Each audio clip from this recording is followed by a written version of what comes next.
Hey, guys, the Dow topped 13,000. Unemployment is down. Car sales are up. Is America on the comeback trail? And who gets the credit, Carl?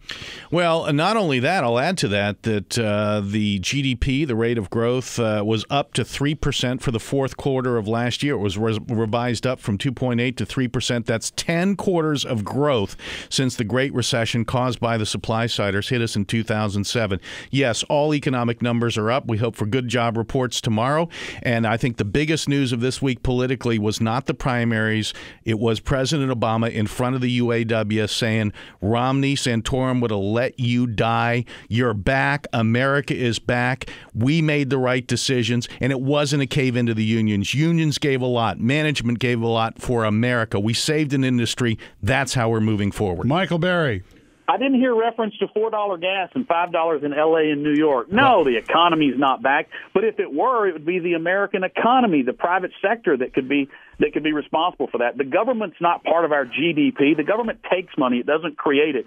It is amazing that despite the XL pipeline denial, despite the moratorium, despite his attack on business owners, despite his attack on the taxpayers, despite the new debt load he has added on the backs of taxpayers, that the American people are so resilient that we continue despite him. This man will be defeated in November on an economy whose problems he has caused. He is the food stamp president, and now Jesse Jackson says he should be proud of it. Well, I guess you didn't hear last week that speculation causes take $5 gas down to $3.25 without the speculators that your party lets run on Wall Street. And George W. Bush had more people on food stamps than Obama. Carl, we haven't changed the format since last week. Your time is up. Okay. You need to be liberal and change your format. Question number 2 from the campaign trail. Carl, should Newt Gingrich just pack it in? Well, if the anti-Romney forces want to have heft and win, he should pack it in. I mean, what did Mitt Romney get in his home state, his birth state? 41%. It's the same equation.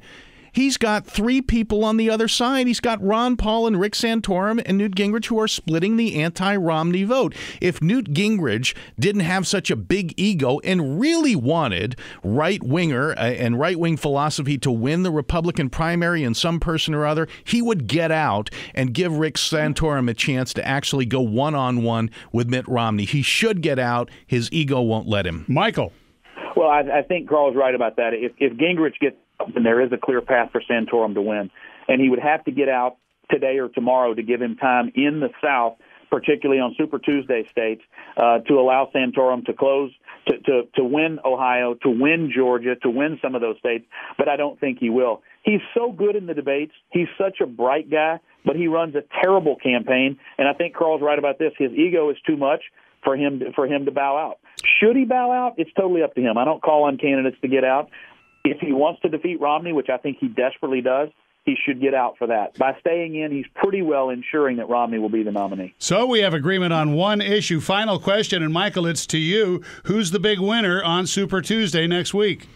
Oh, I think Romney's the big winner if Gingrich is still in the race, because Gingrich splits the non-Romney vote with Santorum and prevents Santorum from locking up enough votes to make a real serious challenge.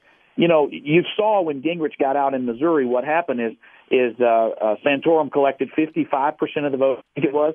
Santorum shows in the polls that he gets somewhere between 2/3 and 3/4 of the Gingrich votes, and Ron Paul picks up the others. Romney doesn't. Romney's problem is there is a massive non-Romney coalition, and it's being split. As long as Gingrich is in, Santorum can't win, so Romney does.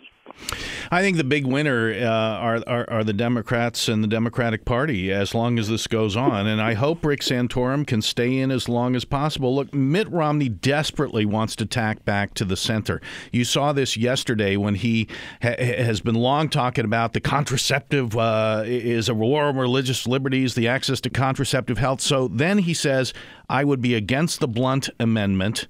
Then he has to reflip and say, oh, no, I'm for the Blunt Amendment, because he's not done with Rick Santorum yet. He wants to be against things like the Blunt Amendment, but he can't get by Rick Santorum. So it's pulling Mitt Romney in many different directions, making him more of a flip-flopper, making him more vulnerable when he is the nominee. Carl Wolfson. I thought that Ron Paul was the one supporting the Blunt Amendment. Thanks to whoever caught that. Michael Berry, Carl Wolfson, thanks, guys. Thank you, Michael.